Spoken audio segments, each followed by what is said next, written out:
Hi, I'm Zara from A Slice of Beaut. Today I'm going to be doing a tutorial on curling hair.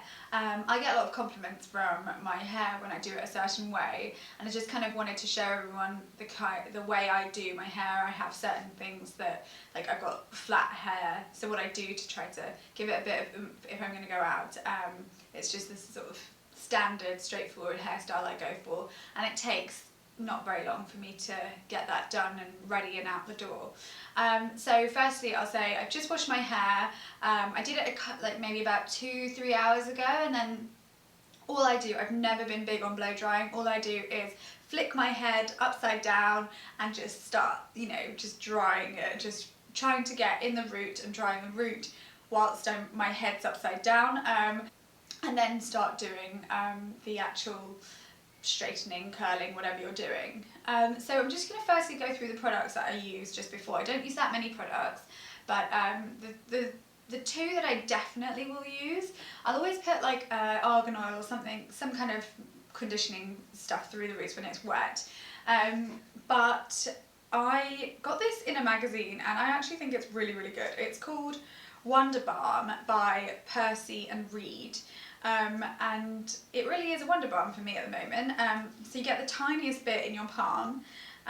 It comes out really, like, loads of it comes out, so just put the tiniest bit in your palm, and then literally I just kind of rub it into my fingertips and then just start putting it sort of very, very gently through my roots, very lightly, because I know my hair gets quite kind of weighed down because I've got quite thin hair but lots of it, so it always looks really, like, people are always like, oh, your hair's really thick, but it's not, it's just I've got loads of it. So I've just run that through the roots, and it's just trying to give it the oomph that, just try to get the roots up, and it actually does work quite well, I feel, and it always sort of holds. If you notice me sort of glancing this way, it's just because I've got my mirror placed here. And then I've got I think everyone on YouTube is banging on about this, but it is the Charles Worthington Volume and Bounce Texturizing Spray. I really like this. I don't know, it's great. I feel like it really holds my hair and it gives it that real volumizing push. I hear a lot of people say that they don't like it because it gives you that hairspray feeling, but actually I quite like that. So what I do is I just very, very lightly from afar shake the bottle a bit, and then just kind of spray it into my roots, just wet, especially the front. I need a lot of help in the front, and actually, oof, I've just swallowed some, and actually just kind of at the sides here, just lightly spraying and kind of work it in, just eating some of it, so excuse me. And then finally, like, the crown, the back of my head is where I struggle. I get a bit of flat hair, so I'm just going to spray in here very lightly. And then what I'll do is I'll run this through after I'm done, but this is just kind of getting in the roots of my hair, so that's that. Because once I've got it a little bit curled, I can't really mess it around like this. Okay, so that's really all I do. And then what I do is just run a comb quickly through my hair, because I've already brushed it out after my shower. So I'm just running a comb through it very lightly, very, very quickly. And I always go for a comb because it really means that it's totally fully brushed through, so I know I'll get a really nice finish. Okay, so that's all the pre-curling business out of the way. Now to the actual curling with the straighteners. This is so easy once you know what to do. Once you've been shown, because I have loads of people I hear who are just like, oh, I don't know how to do it, but everyone gets really good results. I got shown when I was at uni by some of the girls that were doing it, and they, at that point, it was really in fashion to have really tight ringlets and look really, really fake. But now I've changed it up a bit, but I know the technique, and the technique is literally as if you're running a ribbon, like trying to curl a ribbon with your scissors, and I'm sure everyone, well, most people have probably tried it.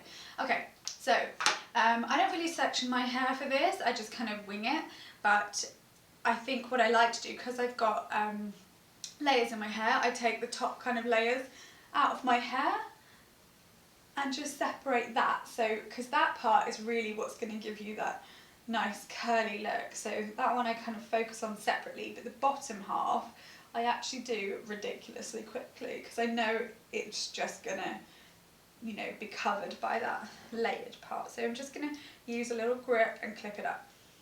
So that's out of the way, that's done. Starting here, so this is the front that will be shown. I take chunks of about this size. I've got quite long hair, but you'll be surprised how quickly this happens, this works. Okay, start, straighten it in from, you go in from the, from the side close to your face, and then you turn it inwards. And I've clamped it, I've got a hold on it, and now I'm running it through.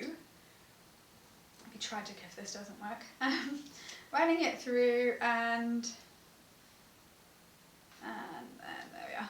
I've got like the world's loudest fly flying around at the moment, so excuse me. And look, like 2 seconds, I haven't held it there for very long, and the curl comes out like that. And for me, I personally like really like curls where it looks very subtle. So again, like I said, the bottom ones I do sort of relatively big chunks. So again, this kind of size piece, get it in, clamped it, and then start spinning it. And I spin my straighteners round and then pull it through. Okay. I also didn't mention that I've already put a heat spray in. At the moment I'm just using a Tresemme heat spray. I can't give you that as a recommendation, it's just something that I've decided using, but I never really know whether it's doing anything because it's just a heat spray, so. But I've been naughty and I haven't been using heat sprays for a long time. Again, curl it, hold it for a second, drop it out. So you can see how quickly this is all happening. I've already kind of done over a third of the bottom of my hair. So really quick, get a piece, run it through, and slide it out.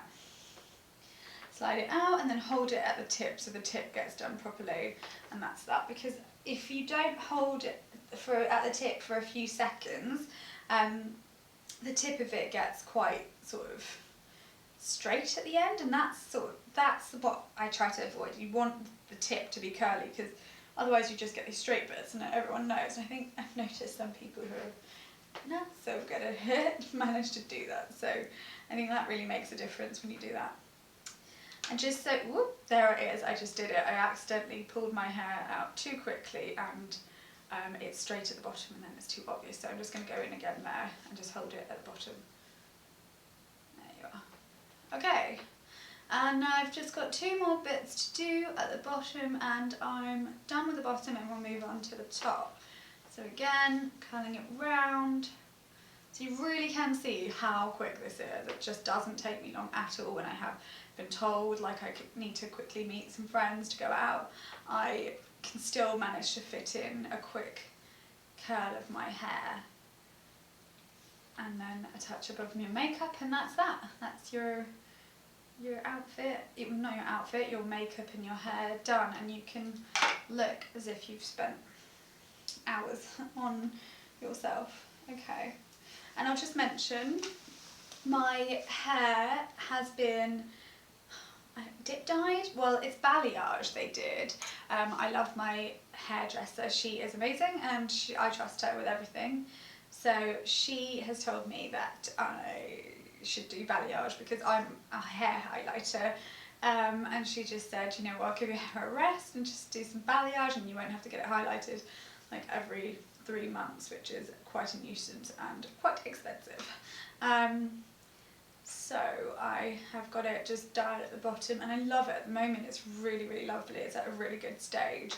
So what she did is dye the bottom of the hair and put it in foils. So she kind of did really light highlights almost, like separated them a little bit, and then dyed it so it didn't look like one heavy block. And then she just dyed the rest of the hair. So whilst the blonde was in the foils, and then she did like I forget what know, like a full kind of dye cover over everything to sort of make it a little bit browner, because my hair has a lot of red in it, so she has to go quite ashy, which makes it go quite light. And that's a tip for everyone. If you've got quite redness in your hair, if you've got quite dark hair, and then if you dye it blonde, it kind of goes a bit gingery. The best thing to do is to just go and tell your hairdresser to go for a little ashier colour. So I actually go for the ashiest colour I can possibly go for, because it goes just really ginger and red. Okay, so I missed a few bits here, and I can see that because I do it a bit more haphazardly. I'm just pulling out the bits that I've missed and just pulling that out here. So depending on your parting, I have a side parting at the moment in this, so I'll just curl it according to my parting, and that's fine, and I'll pull it outwards so it kind of comes away from my face as opposed to curling in towards my face. But if you're going to do a middle parting, it's a bit trickier because you don't want to over curl that, and you don't want to start too high. So I'll just quickly show you. Okay, so this looks alright on this side. At the moment, this side looks a bit flat, so I need to curl these bits here, just to sort of frame my face a little bit. So I'm going to go from here quite high up and take it out, but really focus on the bottom as opposed to the top, and really do it really quickly so it's not too much. So I've sort of gently taken it out. But as I was saying about a middle parting, with a middle parting, you have to try to frame your face so it goes outwards. So you make sure that you're going away from your face, and you start it very, very low. So you don't start it up here, you start it kind of here, because that's where you want it to flick out generally. So I'm not going to go over that part because I've already sort of done it, but that's where you'd start at this point. And again with this side, you do exactly the same and start in the middle and then work your way out of away from your face. I'm going to go back to the side. So that's that. I've done that in not very long, very light curls. And they kind of look natural. People always ask me if I've got natural curly hair, or like, is this how it forms naturally? But no, I've just given away my secret. And yeah, I use the straightener. It's so quick, and then I don't separate them too much, because for me they kind of get a bit fluffy. So I just sort of gently pull them away, but not too much, so that they do sort of form a clump, kind of like a ringlet, as opposed to just like a big fuzzy bomb. And the last thing I do is spray it, hairspray. I love this hairspray. It's L'Oreal Elnet. It's extra hold, flexible hold, so literally I can't feel it whilst it's in my hair, so I just gently will spray the ends of my hair. I know I'm about to choke on it if I spray too much, but just kind of gently spraying it through my hair. Oof! And then spray it in my root again, just to keep that lift. And it just ate loads. Gross. Okay, so that's how I make my really fast, natural looking curls.